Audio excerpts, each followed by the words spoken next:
Looking for the ultimate island experience? Hop on the Ride Tuk Tuk Rum Punch Tour and explore Grenada like never before. Feel the tropical breeze, sip on authentic Caribbean rum punch, and cruise through Grenada's stunning scenery in our unique and fun tuk-tuks. It's the perfect blend of adventure and island flavor. Book your unforgettable tour now at ride.gd or call 473-422-1011.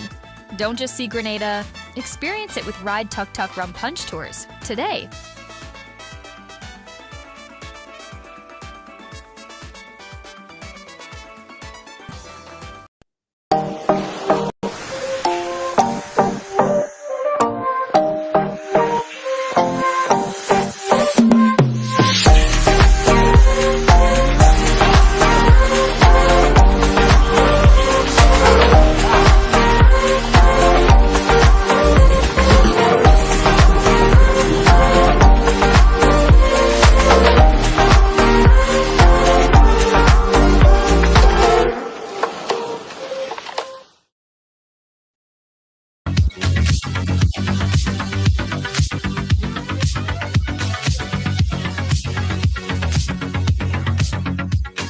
Yeah. Welcome to the ride. Welcome to Tuesday on the ride.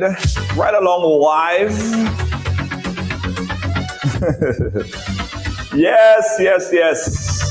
Live from Spice Country. Yes. And before we start, guys, let me just say I want to wish all Grenadians near and far, locally here and in the diaspora, wherever you are. If you call yourself a Grenadian, if you are a Grenadian, I'd like to say happy belated independence to you. As you know, Grenada just celebrated its 52nd anniversary of independence, which is, just the other day, I remember we was gearing up to celebrate the 50th. Now we're 52.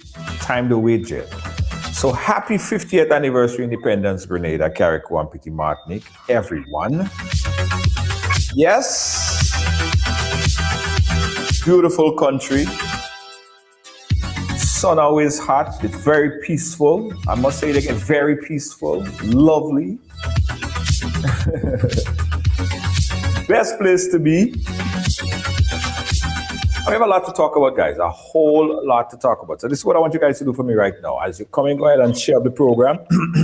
Share it up. Hey, Jennifer, how are you doing? Good evening to you, Jennifer Lawrence and the Riders team. Malika Tucker, how you doing? Shirley Ann, big up yourself. Denise, nice. Rita, Rhonda Spencer Thorne over there in Guyana. Never miss a program. Big up my Guyanese friends and family, always checking out what's happening around the world. Everyone, share the thing quick, guys, because we have a lot to discuss. Late breaking news, information, and a whole lot more today. We're going to talk about it.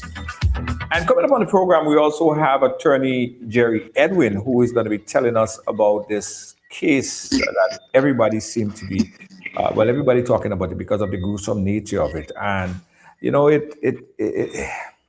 I don't want to preempt the conversation too much, right, about the conversation that I want to have with Jerry Edwin today. But the truth and the fact about it, guys, this is not the first time we're here speaking about this thing. And it just seems to me that, when something like that happens, when we have an incident of brutal, where it may be rape or some sort of fatality, specifically rape in minors, right? it seems like we are always reactionary, and then after a little while, it just go under the rug, and people just go back to the regular day, and then it happens again, and then we get outraged again, and then the people go back to the regular life again, and it's just like it just keep happening, right? So it begs the question, guys: are we just reactionary about things? What have we done from the last time, the Ariel Bola? We're gonna talk about all of that stuff. What solid things have we actually done to ensure that we don't have to always come here and have this discussion, bring Jerry Edwin on, and we already know the conversation, know what the conversation is, how some of you guys want the conversation to go with Jerry already. He's a defense attorney. The question is, why he defending a criminal? It seems, trust me, it seems like this is so redundant. It seems like we did this already. It's like deja vu all over again. But still, we're going to have the discussion because I believe that there is a lot that we could, if we're serious, there is a lot that we could learn. So possibly we could prevent or sort of be aware. So the next one like this wouldn't happen again. Hopefully. But we are too reactionary. We need to be more proactive with this type of things generally. But we're going to talk about it. Also, we have Rachel Bain that's going to be talking to us as well. She is a colleague of mine, and she have been doing a lot of coverage on this particular case that we're going to be talking to Jerry Edwin about. She also was at court today. Today was the first court hearing, and she was in court today, and she captured some footage that we're going to be looking at and get her feedback. She also in contact with some family members who've been telling her a lot about the gentleman in question. I don't even want to say his name because, it seems so deja vu-ish. I want to make none of them a celebrity. I want their name to be up there, mentioned too much, or even put out there. If it was up to me, I would have never mentioned this guy's name. But for the sake of just bringing the story home, because a lot of people still don't know what happened, we have to mention it. But I'll try my best to limit the amount of times I call this gentleman's name. His name is Mr. Kellon Richard. He's 42-year-old. He went in today's first court appearance for the charges of the offense of capital murder by unlawfully causing the death of Alexandra Let Hippolyte, 22-year-old student from Krushu. The charge followed investigation into a fatal chopping incident that occurred on Friday, the 6th of February, 2026 at Cafe St. Andrew. Additionally, Richard was charged with offense of attempted rape, sexual assault, assault with a deadly instrument, and wounding following investigation into a separate incident. So, horrible, terrible individual.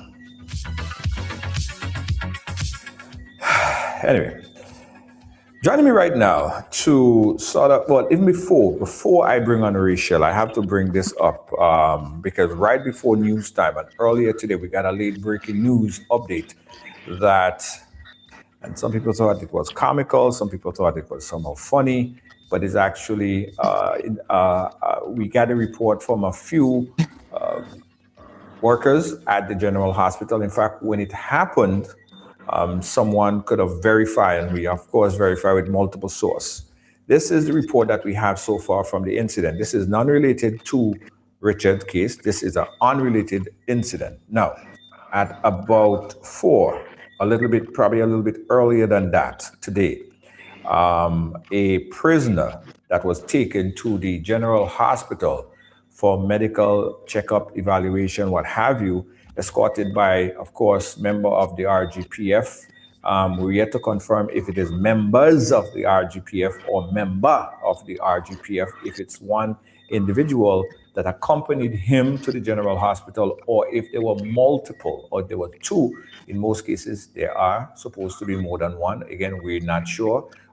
We have not yet independently verified that. But The story is, as we could confirm, that the individual, while handcuffed, made his way past security and made jump, a jump from the general hospital area into what is described to us as like a precipice going down into the sea, right? So some of the individuals that worked at the hospital explained it to me like the area that is there is like a deep precipice, wooden like trees, rocks going down into the sea.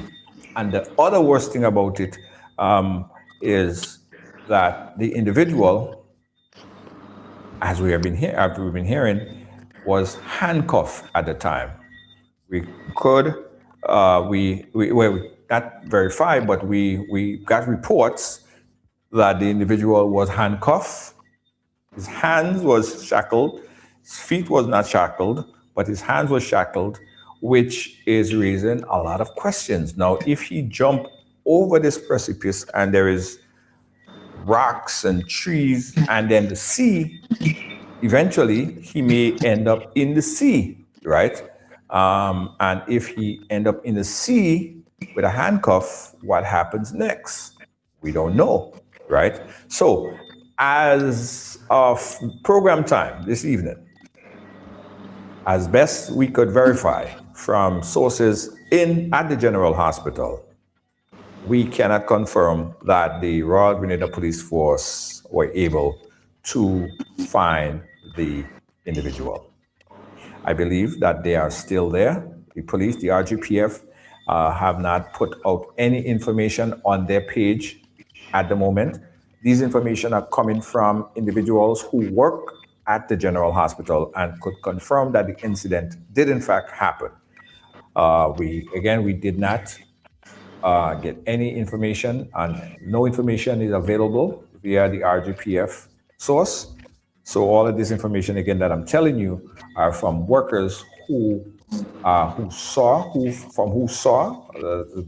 people that was there, and some who was there shortly after to witness the search by the RGPF and know the terrain, right? So as of this time, this program time here today, no reports that the individual were recaptured or if they found the individual in any way. And think about it like this.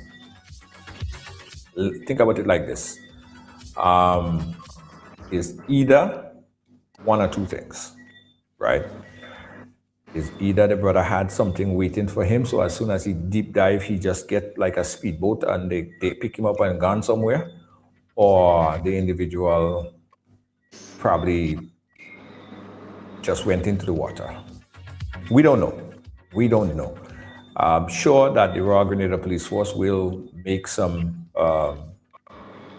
press information out sometime tonight or tomorrow, and we'll make sure that we share it here on the platform. But again, as of program time today, we did not get any information that the individual were recaptured or found after he made a deep dive from the General Hospital and went through and headed down in that area right there, which some describe as a precipice down into the woods and down, eventually leading down into the sea. Escape lawful custody at the General Hospital. All right, so we're going to continue to update, and I'm sure before the program ends, we will be getting information from some of our sources while we on the platform. All right. Yes. All right, so let's jump on to my good friend. Rachel Bain is a broadcaster. She is running her platform solo now, but she is one of the top news broadcaster here in Grenada. Rachel Bain, welcome to the ride. How are you doing today, my friend? I am fine. A little bit shaken, but fine. Yeah, wow. Rachel, I want to go straight into it. You spent some time at the court today, because today Richard, it was his first court appearance at the magistrate court today. Um, what was the vibe like? What was the whole vibe like there? At first, the family of the accused, Right. they were cornered and they were having conversations for themselves, about how he hurt them and, you know. But I also noticed that the sister went over to the victim's father. She greeted him and she also extended her sympathies and asked, if she can help in any way. That's what it was like at first. But then individuals started getting angry. Tensions was getting high and things were said, obscenities were used, people were angry, there were tears. There was so much going on outside of the court this morning that even those who were not affected, those who were not directly affected, were in tears. Yeah. What about the victim's family? Uh-huh. Um, what did you get a chance to speak to any one of them? Yes, I did. I spoke to the victim's family. No, I didn't get to speak to the victim family. I only spoke to the accused. Um, the victim's dad, I don't think he was in a position where he could have really articulated what he wanted to say. Hmm. He was also in tears. Most times, like he couldn't really control himself. Right? Right, right, right.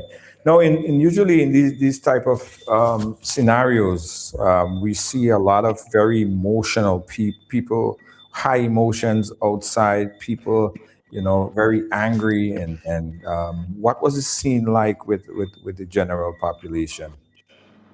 Angry, Yeah. angry.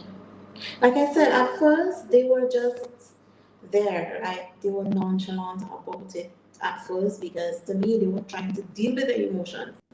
But then they realized how much damage he did to the family. So everything started. The sister began crying, even her children were there, and they were so emotional. Right. I think your audio kind of had to break up a little bit. I don't know if it's only at the end, Yeah, but you know? yeah. Hold on. Let me see. Let me see. If on my Yeah, guys, you're watching right along live. We're speaking here with Rachel Bain on our recollection today at the courthouse of the first hearing for Richard, the man accused for the offense of capital murder by unlawfully causing the death of Alejandra Latipolite, a 22-year-old student from Crucial St. Um, Rachel, are you hearing me? Yes, I'm hearing you. Okay, all right. Just, yeah, you audio keep that away still. The So I audio don't is. know. Yeah, hold on. Let me see. Yeah, yeah, your audio kind of chipping out a bit, Rachel. I don't know if you want to just jump out quick and jump back in, and then we'll have the conversation on the other side there, right? Just Rachel fix up her audio there. All right. All right, so in the meantime, while we get Rachel audio proper, let's bring on the attorney, Jerry Edwin, who is joining us right now on very short notice. And I appreciate Jerry Edwin taking the time to come and chat with us because I just called him just a little while ago and he did agree to come on the platform really quickly. Mr. Edwin, how you doing? Good, thank you, brother. Good evening, and good evening to your audience, wherever our Grenadian diaspora is. Hello to everyone. Absolutely, Jerry. So you are the defense attorney for Mr. Richard, right? Kellon Richard, 42-year-old. Richard Cade, Kade, KAD. Richard Cade, Richard Cade, We can say Cade. That's how most of us here pronounce pronounces his name. Okay, all right. Cade, Cade. All right. So, Jerry, you know, every time we have this conversation, I have to say this, right? But then I have to remember what you told me one time. Every person you're innocent until proven guilty, and everybody needs a defense. And you happen to be the person defending this particular individual. What could you tell us about the case, Jerry? What I'll tell you is that this is the case of chickens coming home to roost. Let me tell you what I mean by that. Uh-huh. At the Richmond Hill prison, and we've been saying this, I've been here 10 years now since I left New York. And we've been saying this forever. At the closing of every court session, the judges say the following: persons who are mentally incapacitated should not be in the general population of a prison. So that's my starting point with, if you will, trying to understand the madness of this case. And one cannot help what I call our collective conscience is saddened, borne down, overladen, overturned, upturned by the loss of this dear young lady. It is,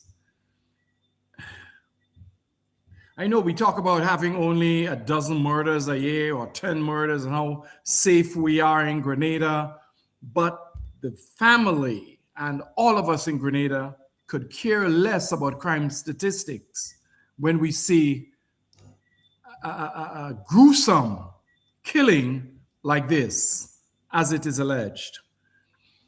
The chickens have come home to roost because the prison has been neglected, and the persons who are sentenced to the prison are neglected for too long. This was bound to happen. Richard Cade is a person who is known to the prison authorities and is known to a number of us at the criminal bar as someone who is not stable. He is someone who has a history. Yes, he's given early release. My question is, while he was at the prison, what aspect of the sentencing rules was he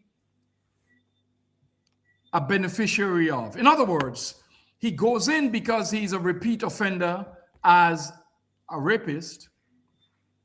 He goes in because he was assessed as someone who is not fully mentally incapacitated, yet he is released without a post-release exam by a specialist to answer the question, is this person fit for release? We have a problem at the prison of mixing mentally incapacitated persons with the general population. Let me tell you something. The rapes that happen at the prisons, this prison in Grenada, the multiple rape, Cade himself was sexually assaulted at prison. Okay, Yeah. hold on. Your client was also raped in prison as well? Of course. Listen, we've been saying this in the last government. We are saying it again.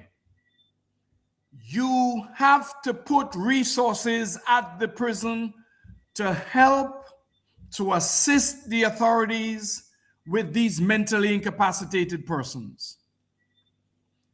There are 4 principles of sentencing, and this is the education. There are 4 principles of sentencing. Rehabilitation, just as it sounds. Prevention, make sure he doesn't do it again. Right. Deterrence, we're going to make sure you don't do this again. So you will stay in this jail and serve your sentence. Right. Prevention, Deterrence, rehabilitation.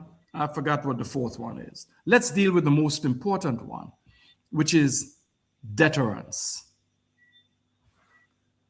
Court puts you in jail for a long term because of the seriousness of your offense. Right. The court then makes ancillary orders. For example, because of the offense, the individual should receive psychosexual counseling.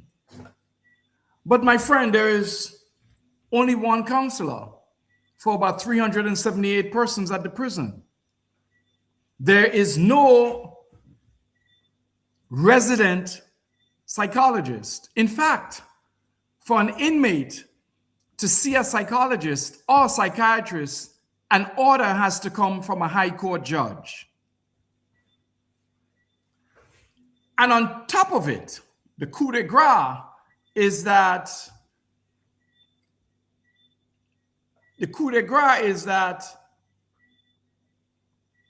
while in prison, these mentally incapacitated people are mixed in. I had a client who was released maybe 3 months ago because 2 months ago. Right. He was mentally incapacitated and he was raped almost every day. Yes? Almost every day. That's not unusual for prisons. Right? The kind of abuse that happens because prisons are a world unto themselves. What is unusual is what we are doing in Grenada, mixing mentally incapacitated persons into the general population of a prison. So you'll see they are the first victims of sexual abuse, these persons. And in the absence of resources to treat these sexual offenders, it's a psychosexual treatment. They serve their time, Junior, and they simply re-emerge and re-enter society without any psychological treatment, without any assessment.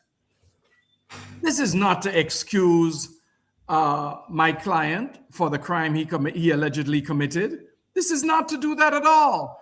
But it says that while he was in prison, he was not rehabilitated.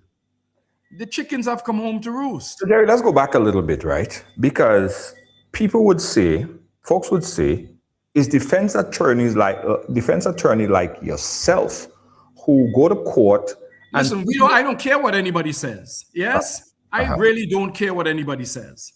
The fact is, if it's your son, and here I'm talking to any of the listeners, every one of the listeners, if it's your son that's charged for the most heinous crime or for any crime, you are happy to have an attorney stand up for him or her. yes, but what if the crime is as gruesome as what is detailed here? Because from what we saw, this guy have a track record the length of a freaking toilet paper. He has a lot of shit. So what does that mean?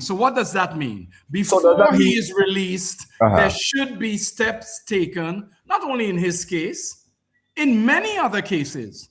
You cannot release persons from prison, especially when you know they are as violent and for this kind of offense.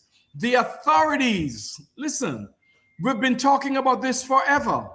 There need to be resources put into prison for rehabilitating violent offenders, especially violent sexual offenders. And you cannot mix them into the prison with the general population. Right. So what happens? A guy spends 20 years in jail for multiple rapes. He comes out and we say he has served his time and he's released into the general population. No sex registry is going to cure this. Right. Nothing of the sort. There has to be medical intervention on the one hand, and there must be steps taken never to put these people into the general population. I understand what you're talking about, not putting him in there, but are we blaming the system for making him a rapist? Who are we blaming for his current situation? He's a rapist. Are we blaming that on the system not giving him? There are reasons that God made psychiatrists and psychologists, right? They're the ones who make that determination, not me or you, as to their mental capacity.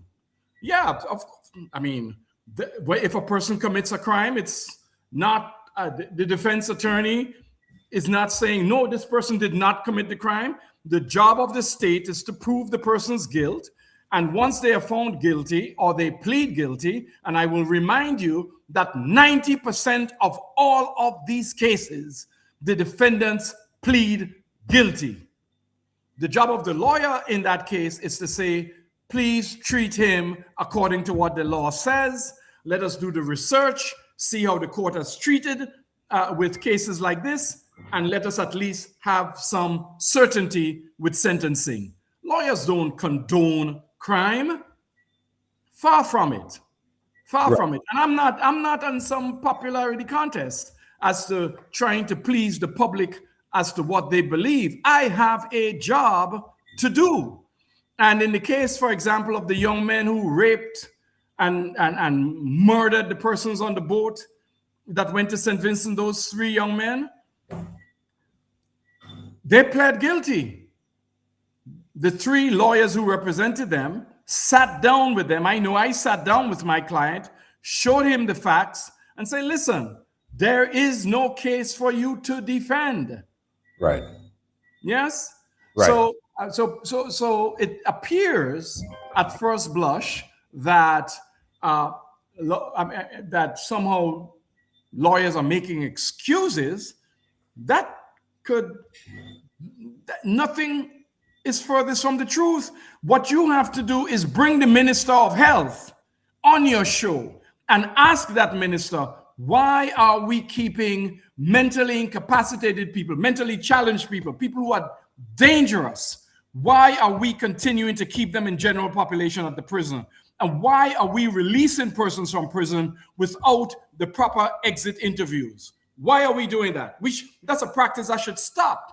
The chickens have come home to roost in Mr. Richard's case. All right, we brought back my colleague here, Rachel Bain. Rachel, could you hear us? Turn on your mic, Rachel. Your mic is muted. No, turn it. Okay. Try again, Rachel. You hear me? Yes, we're hearing you now. Go ahead. Okay, Mr. Edwin, my question to you is this the first time the issue of mental health has come up with regards to Kate Richards? No, this is not the first time this is the thing. This is not the first time it has come up. So how did the prison authorities deal with it? Well, for most of the time that I knew him in prison, he was on the grounds. He was allowed to, I need my car washed when I go up there. Cade would wash my car. He washed every visitor's car. He washed the commissioner's car. He's around the yard, and he appeared to be normal. Yes, he appeared to be normal. But for those lawyers who know him, who have represented him before, I spoke to a lawyer today who said, I've represented him since he was a teenager. You're talking about a repeat offender. You're talking about someone who is known. His sister, he's been in and out of prison. He's been doing that since he was like 12 years. That's the point. That is the point. Where are the resources? Because inmates don't stay in prison forever, Mr. George. They are going to come out. And we as a society will reap the whirlwind unless we address the issues. And I've been talking about it forever. Unless we address the issues and the conditions under which these men are held in prison. It's not to make an excuse. That's to describe a symptom of neglect. Judges are making orders and there are no resources for the prison authorities to carry it out because the people carrying the purse, the parliament, has paid scant attention to the prison, to rehabilitation, to social work, to educational programs. Not at all. So many of these young men go into prison illiterate and come out illiterate.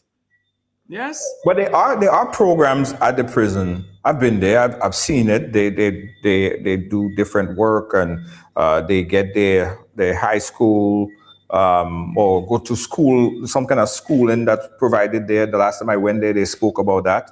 So is that not provided now? Has that stopped? Oh, I know much about it because I buy a lot of the books and support the educational programs.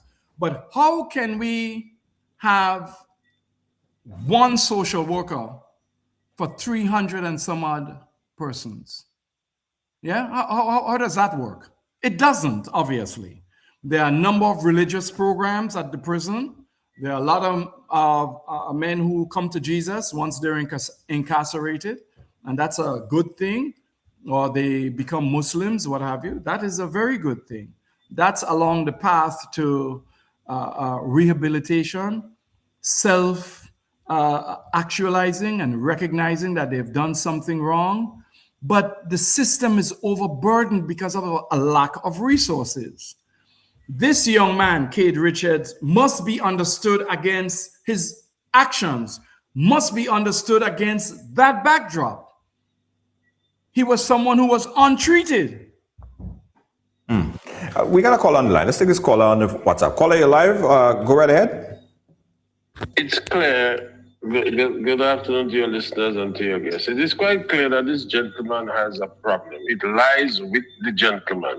If he has been involved in that type of activity in prison for a number of years, beyond 10 years, it is not the system. I don't think Brother Jerry, as a lawyer, should try to put all the blame on the system or the prison. Because you have mental people that lives within our communities. They get medication, they function a certain way. So it is quite clear that this gentleman needs to be isolated somewhere. Outside of that, the prison don't have any doctor, the prison don't have any psychiatrist, whether it's resident or by telemedicine to evaluate those persons. Was the gentleman given any medication? Because it's quite clear from what the attorney is saying that the guy has a mental problem. Therefore, he should be on some sort of medication. So I don't think it's the prison system because he's involved in the normal population that's created the problem. The guy has a serious mental problem and he has to change, or you have to give him something that would help him change, or you'd have to incarcerate him elsewhere. You know? Okay. I mean, that is quite clear. Let's not make excuses for people not taking responsibility, or if they are unable to take care of their responsibility or take responsibility for what they're doing, then the system has to incarcerate them elsewhere. That is a clear case. You say incarcerate, But he was incarcerated. You say he was incarcerated. I think you want to say castration. I think that's what you want to say. Maybe. Not at all. I would not say that. Oh, okay. I don't have a violent that might have occurred in the prison during 1979 to 1983. Okay. He was incarcerated. He was incarcerated. He was incarcerated. Yes, he was incarcerated. I'm aware of that. Yes. And he was. Hold on. Caller, you're not able to hear Jerry, so I want to make your point, and then Jerry's going to respond. Yes, of course. Yes, sorry, go ahead. Yeah. Caller, go ahead. Finish up. Yes, what I'm saying, he has to be placed in a specific institution outside of the prison, outside of the mental institution. Probably he needs to be in a home isolated and being treated and taken care of there and controlled there. Right. That's the problem with that gentleman. Okay, caller. So listen to Jerry's response on the live. Yes, Jerry? My brother, we don't have to redo the wheel. In fact, the roadmap to handling violent, sexual, incapacitated persons is well known.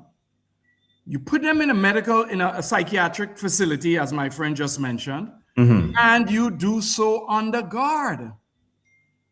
You keep them under guard at a restricted facility. This is what happens everywhere else. But here, we treat mentally incapacitated people as throwaways. And our chief judge here in Grenada recognizes it, and she says it every opening of the law year, every closing as well. The authorities must isolate these persons, take them away from general population of the prison, treat them, because they are going to be released. If you don't do so, well, we are at the whim and fancy, unfortunate fancy, of persons who are inherently violent, who have gone 10 years, 15 years without being treated. Someone said that at prison he portrayed himself, or he was portrayed as a model prisoner, someone that. Absolutely. I could tell you that. Listen, let us remove the agency from this young man. People who are mentally incapacitated only have agency for bodily functions, right?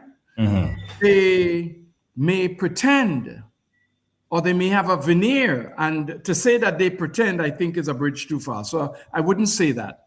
They are not able. Listen, if it's one thing about this young man you could say, is that while he was in prison, he conducted himself as a model prisoner. He carried out the duties he was assigned to. He was respectful to all the officers. No problems. No problem whatsoever. Right? But he lacked capacity. Yeah? He did not have agency. So, for example, he comes out of prison, and ironically, for the first few months, he works with a prison officer on the prison officer's lands, and Cade could work. He did a fantastic job of preparing lands for farming with some other gentlemen. Everything was going well with him. But then, Mr. George, and I'm breaking this on your show, his brother stole every penny he made from this job, stole all his clothes. Yes? And Cade lost it. He is not the best communicator, which is not surprising for people who don't have capacity.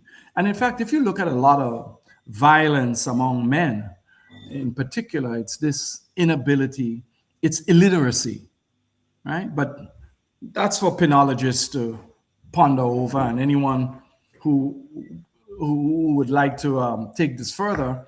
Let me give you a statistic. 85% of men in prison in Grenada are illiterate. Mm-hmm. All right? And between ages 18 and 35, and that's the age at which violence, the penologist again tells us, penology is the study of imprisonment and incarceration. The experts tell us 18 to 35 is the age at which most crime is committed. That's the age, men between 18 and 35. But if you don't have the skills, you resort, unfortunately, to violence. On top of that, if you have a history of sexual violence, your options are very limited. Let me tell you that the young man said to me on Monday, he asked me, Mr. Edwin, what happened to the girl in Grenville? Is she dead? Well, Jerry, listen, you're not in his head. I am not in his head. None of us are in his head. Yes? In fact, in the interview, and more of this will come out later, he had no clue what happened to the young girl in Grenville. He Jerry, knows that he assaulted her. Jerry. Wait a minute. This is not, Jerry. listen, this is, you gotta, that's why this job is so difficult. Because most people try to take their own view. The public takes its own view and superimposes it on the wrongdoer. You can't do that. But he's superimposing some other person. He is psychologically trying to gimmick or give you a paint. How do you know that? How do you know that? That's what you believe. That's what you think. Right. That's what That's you what think. I believe. Yes. Right. So what we will have in this case, before the case goes much further, when we go back to court. By the way, we were in St. George's today because he had committed some offenses in St. George's. We'll be in Grenville, I think in early March, where he'll be indicted on the capital murder case. Right. And there was an incident in St. David's as well, Brother Junior, and he will be dealt with there as well. But for the matter in Grenville, he was unaware that the young lady misled, God bless her soul, had died. His own words. Okay, of course, take it. You have to take it. His own words. His own words. Do I see a trial in this case? I don't know. Yes, I don't know. I don't know. But I tell you, I believe the system is on trial here. Because there are many other Cade Richards, multiple rapists. Look, there was a man who was charged with rape, 2 rapes. They released him, and he went and he raped 2 girls. 2 girls. I represented him. Yes? And he was convicted because he denied it. It wasn't me. It wasn't me. And he was and he's now convicted, serving 23 years in the prison. No psychosocial treatment, although it was ordered. No psychosexual treatment. And in the last 3 months, 4 months, he's raped about three guys up there already. Yeah? Yeah. So understand the reality. This is not the comfort of that we experience out here. Take the prison for what it is. It's a hellhole with its own rules, and the authorities must be given the tools so that they can administer the punishment that is ordered by the court. Without it, my friend, we will see more chickens coming home to roost. We got another call on the line. Take this caller real quick. Caller, live. Where you calling us from? Oh, hi, Grenada. Caller, go right ahead. Oh, good night, Mr. Jerry Edwin. Yes. Good night, my friend. Good night, my friend. He could hear you, but you were not able to hear him. So just go right ahead, make your point, and then he'll respond. Okay. Now listen. The first time, one of his statement was when Lord Jesus help me. I have a daughter, and this thing is pissing me off.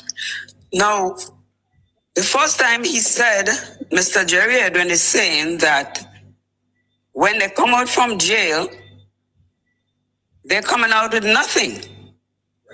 Then he changed his story when you said that they do come out with stuff. Some of them come out like, they study lawyers, this, whatever. Then he changed his story and said he supports them with some books or whatever. He has to get his story straight. Now he said that the guy his brother stole his thing, whatever. What that have to do with somebody gonna rape somebody? You didn't tell me he cuff up the wall or he beat up somebody. He didn't say that. He raped somebody. What that have to do with somebody taking your money? I'm getting pissed off just listening to this crap. Okay, caller. All right. So let's listen. Bye. Have a good night. Thank you so much. Yeah. Have a good Yeah, night. Jay, I wanted to go back on that, right? You started to speak about his brother taking his stuff and whatever happened there. But how did he get to the point where he isn't in the position now charged with rape and murder?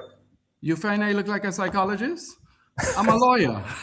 Yes. The Remember that he also wounded one young woman in St. George's. Yes. Yes. And he assaulted another one in St. David's. Yeah. And this is before he sexually assaulted and allegedly caused the death of young Miss Lett. Right? So it wasn't that he went out immediately.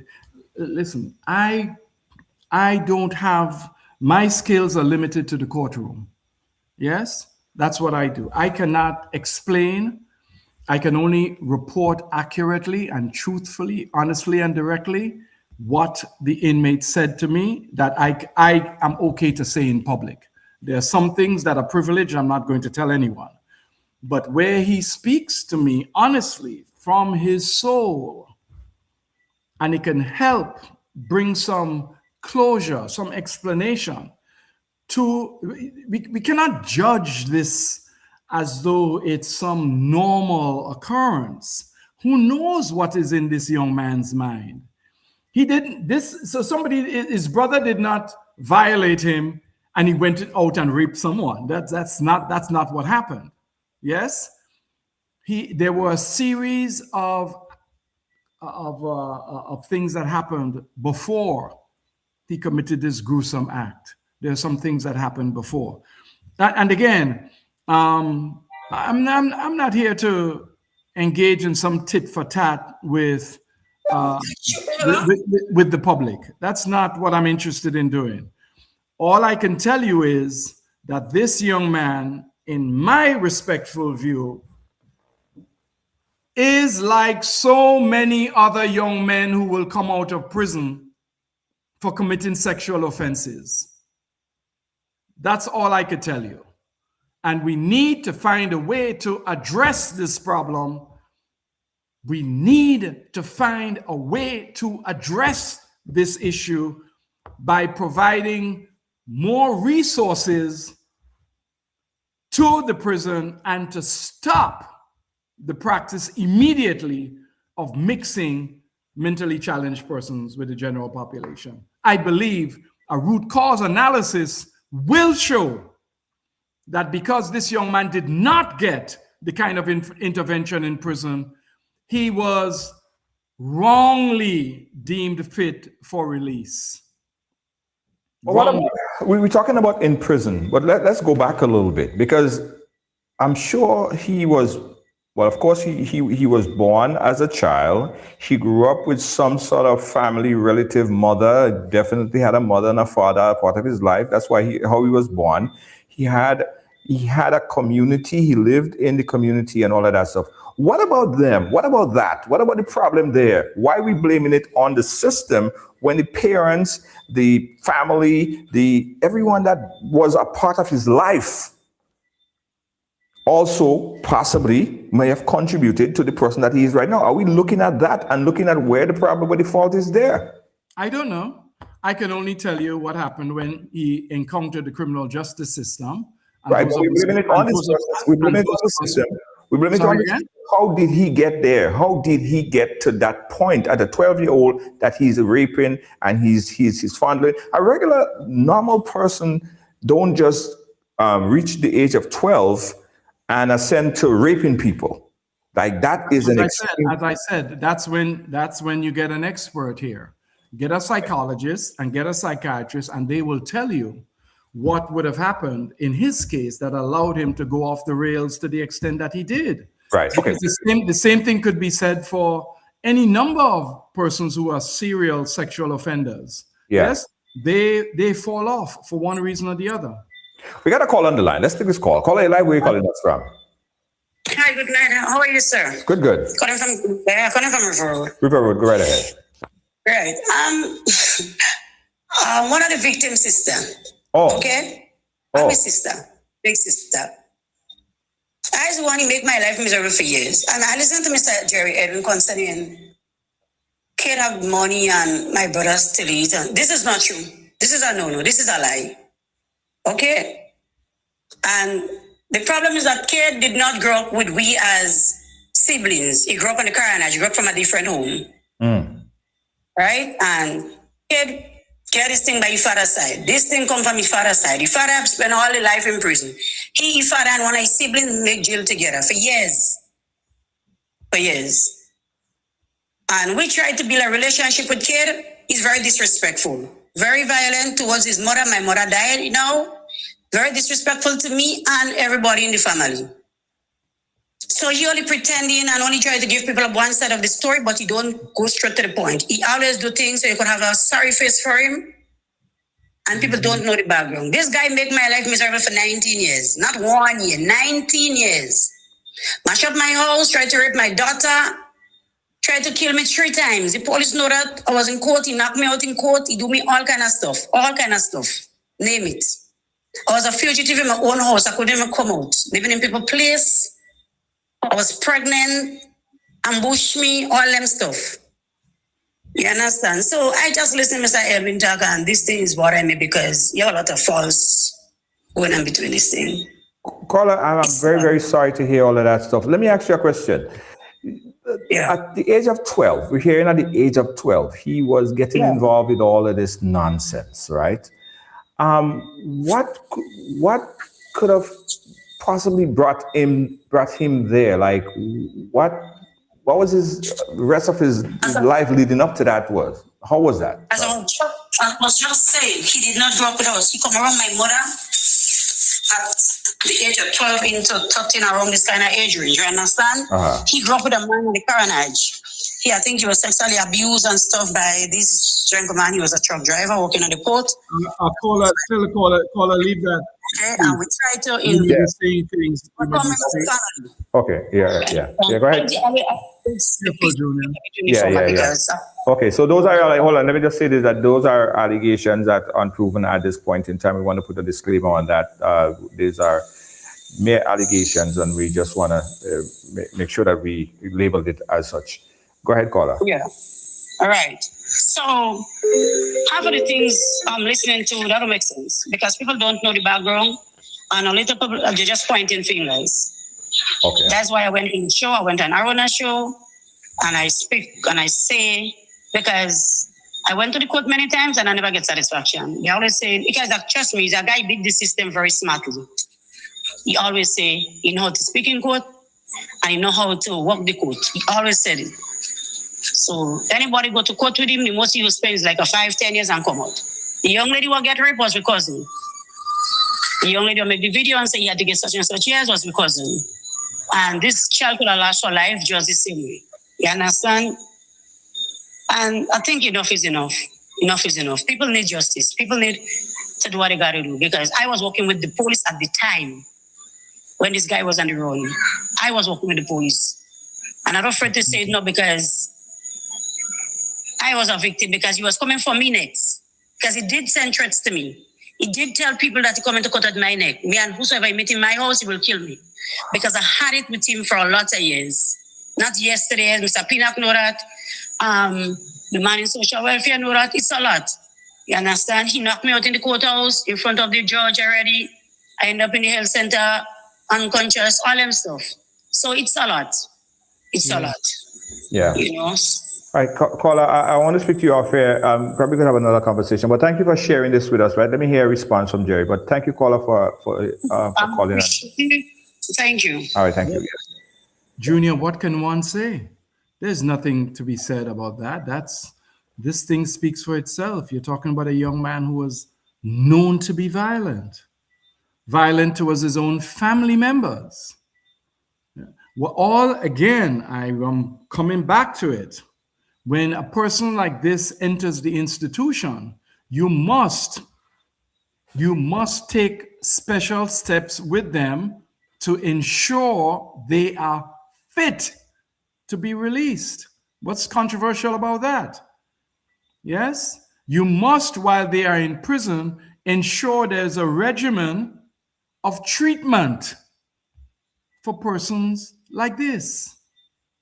There are many more. There are guys who came out on bail who were serial rapists, and while on bail, they raped again. You see? And so Cade is not the cause.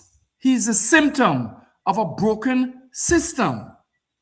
We all like to say it's not the individual, it's not the system, it's the individual.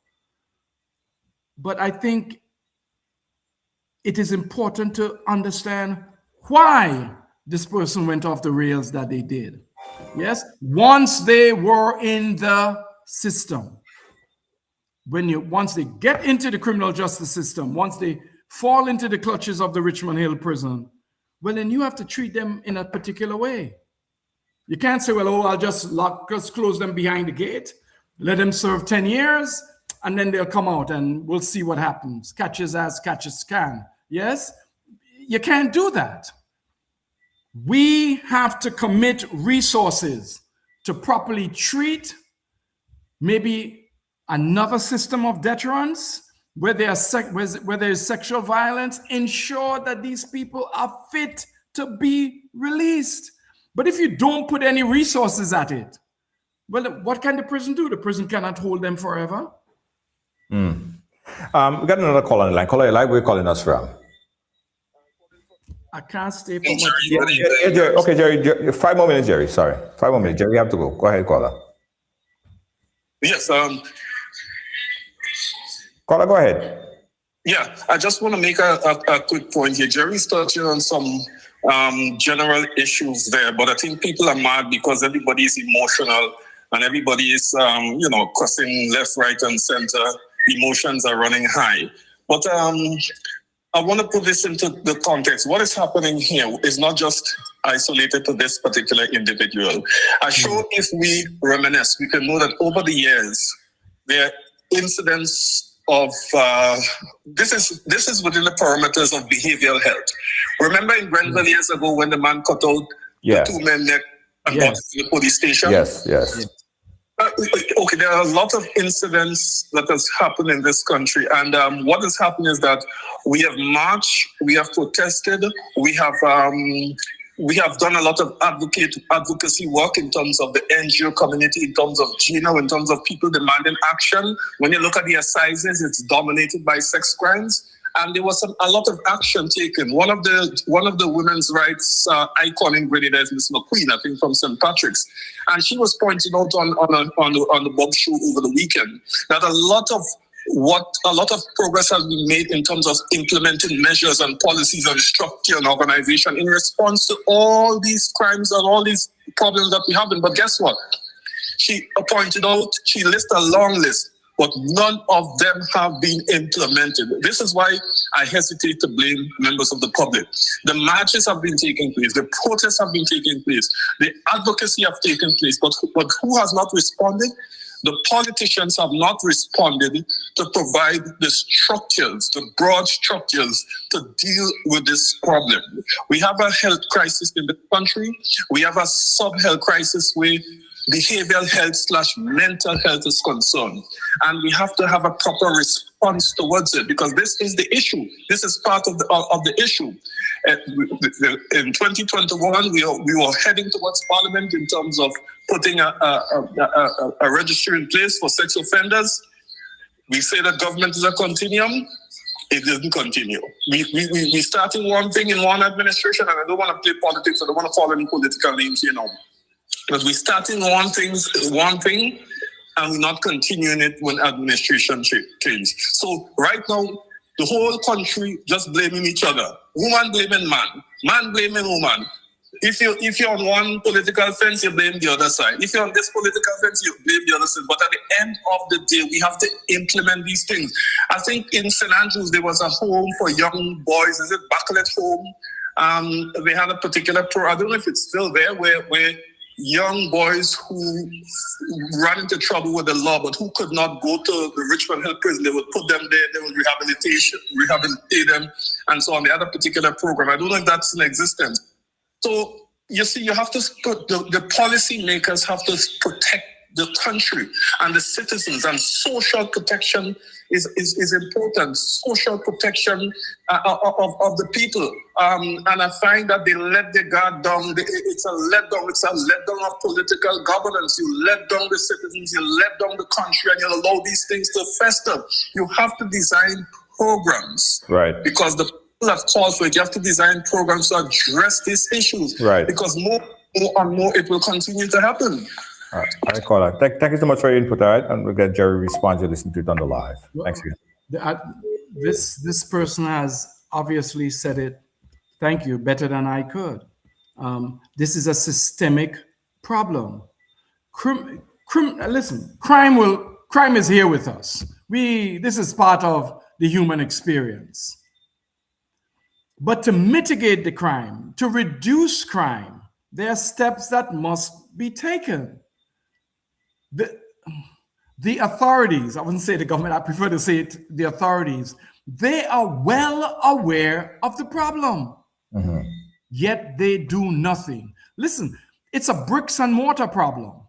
Right. Build a facility at Mongay, take those persons who are violent and mentally incapacitated, put them in a special facility, treat them.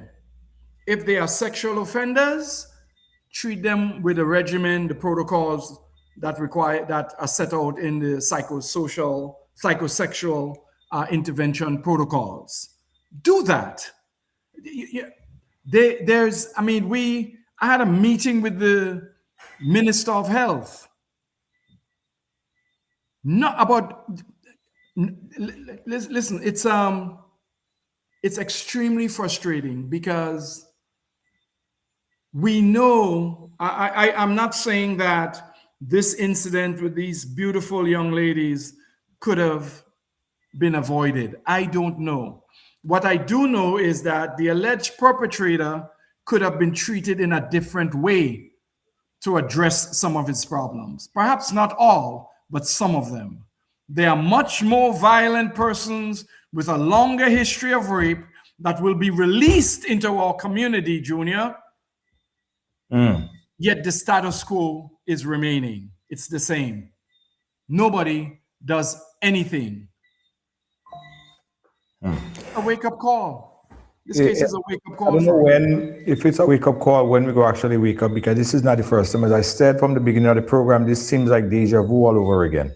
Yes. It happens and we come and we speak about it. People get upset and then they forget about it. The responsibility is with the authorities to create the facilities to house these people separate in the prison and to provide the kind of intervention that will treat their diseases. That's what it takes. But mentally incapacitated people don't vote. They don't have the kind of social capacity or the social value that the rest of us do. So who cares? Throw them in jail. Let them get raped while they're in jail. Who cares about them? They're criminals anyway. Except they are going to come out of prison one day. And we will reap the whirlwind. Yeah. Final last minute here. We got a caller. Caller, make it very, very quick. Caller, you live. Make it very quick. Okay, good night. I want to say that our society is also the problem. People need to look out for their sons and daughters more. If you notice that your child is becoming rude or having social issues, you need to do your utmost best to fix it while they are young. People need to do better looking after their children, not just watching them like a hawk and making sure they're not going down the road by Sally and Jim. People need to take care of the emotional and mental well-being of their children so that situations like this don't happen at all. When he was 12, the first maybe 1-2 instances happened. It's not okay at all. But at that point, they should have figured out that he needs more help than they can offer. So they try their utmost best to get him that help. All right. Thank you so much, caller. Junior, our collective hearts are heavy. Yes. There's no one that is unaffected by this. And those of us, Mr. Gill, Mr. Clouden, Mr. David, Mr. Ferguson, Mr. Prime, those of us who practice in the criminal courts, the few of us. I like to say there are only a half a dozen of us out of 130 lawyers in Grenada. It's a heavy burden to do this work because the public will always hate you. Just, we all hate crime. Right. Yes. But for the grace of God, there goes you or I committing a criminal act. And then what? Let the mob then descend. Let mob justice rule. That is not what we do in a civilized society. Justice will be served in this case. We are outraged. We are saddened. I think there's a collective bucket of tears from everyone in this country. But we have to keep on living and hope. Not hope. I don't believe in hope. I believe in acting. We must act to improve and deter these things from happening. Thank you, Junior. I wish we could come on and you could have me on. We could talk about something else at some other point, but as fate would have it, I'm here when things are bad. That's not true, Jerry. We speak about other things as well. But I appreciate your time. You took the time out. It was late, last minute, and you still came on. So thank you so much for coming on. And good night, and good night to everyone. Thank you. And again, condolences to the Lett family. Yes, absolutely. Thanks again. Okay. All right, guys. So that was Attorney Jerry Edwin there. Interesting stuff. I got something to say about this. Let's take a break. We'll be right back. Don't move. Yeah. Da da da da da. What boy? Yeah. What boy? What boy? The sun is hot. The breeze is slow. I need a ride. Where do I go? Ride, go. Yeah. That's the name. Island roads will never feel the same. Tap the app, just one click. Hopping fast, it's real quick. Ride, go. Where do you wanna go? To the beach, to the street, let the island flow.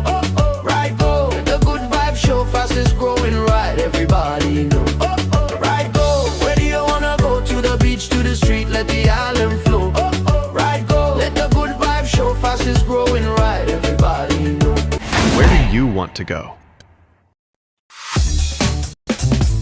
I want $10 on Playway, $20 backup on Pick 3, and cash for each, please. Okay, are you adding multi-X to your bet? Yes, multi-X, all of them. Smart! Best value bet. Backup and multi-X, you cannot go wrong. Don't matter the bet, multi-X all of the daily games. With multi-X added, your winnings can be multiplied 3 times, 5 times, even 7 times. So make it a rule. Add multi-X to all your Playway, daily Pick 3, and daily cash for bets every day and for every drop, and watch your money grow. Available at stores and online. You heard it here. Multiply your winnings daily. Must be 18 or older to play. NLA. Need a taxi? Download RideGo from the App Store. Tap the app.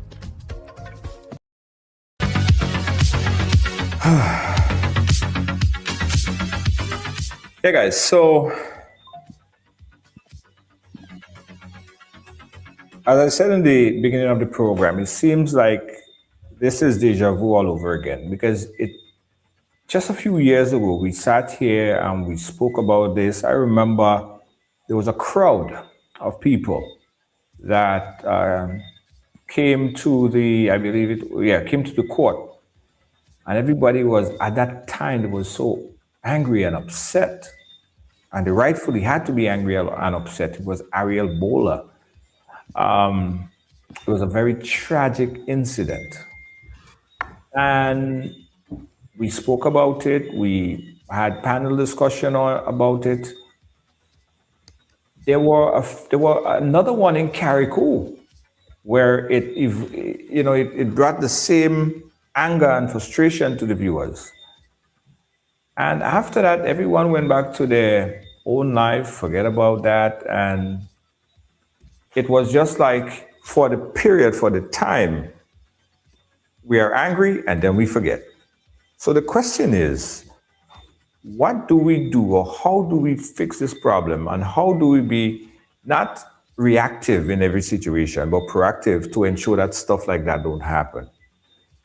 Our boy children, our girl children, what do we need to do as parents individually to ensure that we are protecting the young ones, so then we don't have another situation like we have today, like we have this past week here. Because if we just reactive to this, we're gonna probably come back again. God forbid nothing else happen. We're gonna come back again and have the same kind of anger and rage after this guy probably go back to prison, or he's spending out most of his time in prison, and we forget about it, go back to our own regular ways, and we drop the ball, and politicians or the system drop the ball on progress, and it happens again. So we really need to figure out a way to put something in place that this is not something that come around every 3 or 4 years. And as much as we want to say crime is low in Grenada, it is not a hot spot, a hotbed for high crime, but one is still too many. And the gruesomeness of this particular crime, so sad. Let me see if I can bring back Rachel back in here to close it up, because I know that Rachel did have a conversation with the sister. And let me see if I could play that excerpt back real quick. Describe your experience with Kevin. I believe that is Rachel interview there with. For the last 19 years was not nice. Very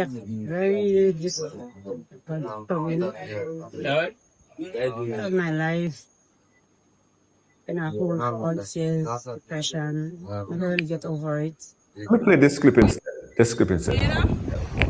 We are too beautiful, to be honest, to even hide in the criminals. The criminals that traumatizing children, molesting children, killing people, accepting another life. That's great. Putting family through separation because he cannot get what he wants in the way that he needs. Y'all need to put down the foot, bring back hanging. Let families get justice one way out.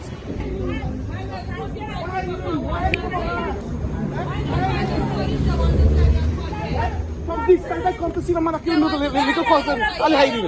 What kind of style is that? What kind of style is that? Nice thing to man. These guys are coming from the coming back outside. Why come back outside to do fest? They'll be again. But I'm after due respect, what happened is stupidness. With due respect to all you, but stupidness happened. I come to see the man kill the cousin there. Are you hiding him? I come far, you know. I see I come out there. To see the man kill the cousin, you know.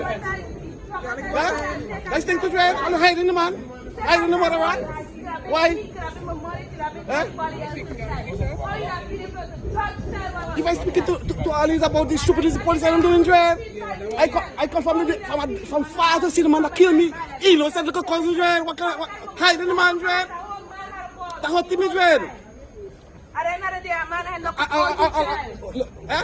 that's what him is, innocent little cousin, she got him just like that, hiding the fucking stupidity, hiding the man. Excuse my language, but I can't help you now, I beg you, I want to see the man, innocent little girl, I'm hiding the stupidity. Nice thing to if a man says no, make all your money. By the morning, that man go behind God's back. One man could do 10 things. Look at that. My parents them go and tell and sit and for one little thing.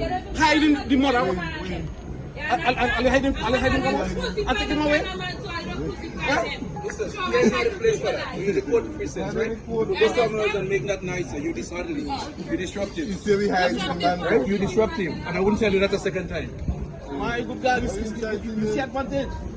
My little cousin that go on there, not in I will not tell you that a second time, so there is time and place for things. Go somewhere else and make a noise. This is the presence of the court. You have a right to express your view, not here. That's what I'm saying. Not here. With due respect to you, but are you wicked? Are you wicked? Take some of the respect due to all you, but are you wicked? I don't want to do what nobody else. Boss, you're disrupting. The court is sitting. That's what I'm telling you. The court is sitting. You're disrupting. Let me tell you, with due respect, I don't even know who you are. Let me tell Telling my authorities. Let me one of them telling my authorities. Where they go do? Where they go? Let me one of them telling my authorities and they're not seeing what's going on. Traumatize my whole life. Lady, the same thing I tell the gentleman, I'm going to tell you. Lady, the same thing I tell the gentleman, I'm going to tell him. If you don't stop, you're not free. Everybody have emotions. Here is not the place for that. Go somewhere else.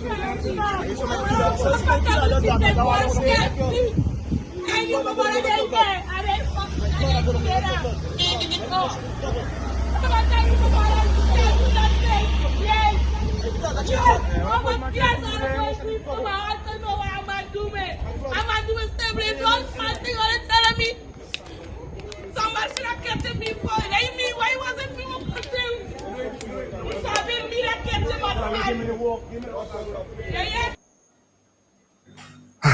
All right, so that was a clip captured by Rachel Bain, the Rachel show earlier today. Show raw emotion, guys, and for, you can't really blame the family for being emotional at a time like this. So I certainly understand. Rachel, are you there? Yes, I'm here. Yeah. Rachel, we're going to close off now. And we saw that emotional clip that you captured earlier today. Do you know the next step? What's next? Sentencing or court, or what's the next procedure with the young man? So, okay, let me gather myself together. Hold on.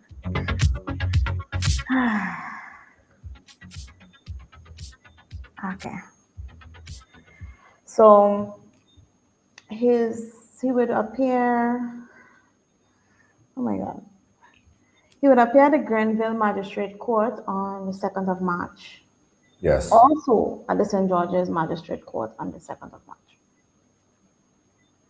Right? Yeah. And also, from what I'm understanding, based on information received from the court, in November of 2025, he had 2 charges laid against him: assault and assault with a deadly weapon, where he was supposed to make a court appearance, which was tomorrow, Wednesday the 11th. That was for causing harm, threatening language, and well, the likes, yes. So he will, because of where he committed the crime, of St. David, he will make a court appearance in St. David on the 24th of February. So he has to make 3 other court appearances before he has his second one in the magistrate court in town. Wow. Well, listen, I really feel it for the family. And It was a sad situation, especially for the daughter. Yes. Watching her mom go through that for years. Her mom suffered from depression and the like. And the mother has 5 kids. So having to deal with depression, having to not be able to stay in your own home, to be comfortable in your own home, obviously it's going to affect the children as well. Yes. Yes, I agree. I'm sorry, but Yeah. Hold on 1 second, Rachel. We have someone else that's calling back. Call you live? yeah, I'm live. I didn't mean to call you, so I need to talk to you personal. Sorry. Okay, so call me after the program. Call me after the program, okay? Okay, yeah, thank you. No All problem. right, no problem. Yeah. All right. So Rachel, we're gonna keep on top of this case here. We won't be reactionary like everything else. We really gonna. One thing I want to ask though, is it a case that this man is unaware of his actions? Is he saying that because he's mentally ill, he doesn't know what he's doing, he doesn't know right from wrong? And I heard what Mr. Edwin was saying, and I understand very well what he was saying, that there's a need to help these people. But is this a case that he does not know what he's doing?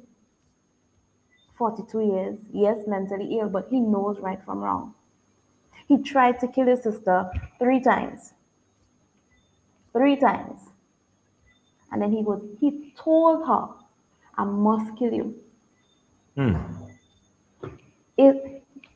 He is very well aware of what he's doing. Yeah. This has nothing to do with mental. Yes, you're probably mentally ill. And the family itself, the sister, they are unaware of this mental illness because she has tried to reach out to him, have conversations with him on many occasions, and he's refusing it. Well, Rachel, let's continue to follow this story here. And I thank you for your update and your videos and all you've been doing to cover this case, all right? All right, and thank you. Have a blessed day. All right, thank you, Rachel. Again, guys, that was Rachel Bain joining us there with some information and footage. We'll be right back. Are you a progressive young leader, a proactive emerging executive, a rising professional? Then you need appropriate cover for your vehicle. Introducing the Pro Motor Plan from Beacon. Car insurance that includes free loss of use, windscreen cover up to $3,500, free special perils, free accident forgiveness. Get Beacon's Pro Motor Plan today. Don't procrastinate. Call Beacon today at 440-4447 or visit beacongrenada.com. Okay, guys, thanks for watching. Thanks for being a part of our program. This program is brought to you with the kind compliments of Ride Go. Don't forget, guys, if you're looking to get a taxi that would come to your home, your office, or wherever you are and pick you up. And you don't have to call. You just have to tap the app. Download the Ride Go app in your phone right now. And whenever you need a taxi, just tap the app and the car will be there to pick you up. That's Ride Go in your Android or your Apple store. RYDEGO. Ride Go. Tap the app. Download it right now from your app store.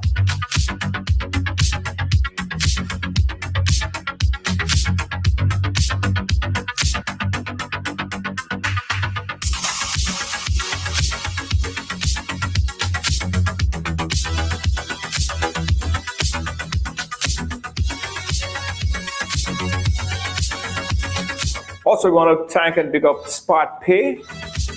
I'm sure you guys saw the interview earlier this week. This new app, again, new technology that is making it so much easier to move money locally and internationally. It's called Spot Pay. You can check it out in the App Store as well. Spot Pay. Check it out, guys. I'm going to put the interview so you guys get a full detail on what Spot Pay is and how we can help you. Good night, guys. On behalf of all of our production crew here at Ridealong Live, we say good night and catch me again tomorrow. Good night.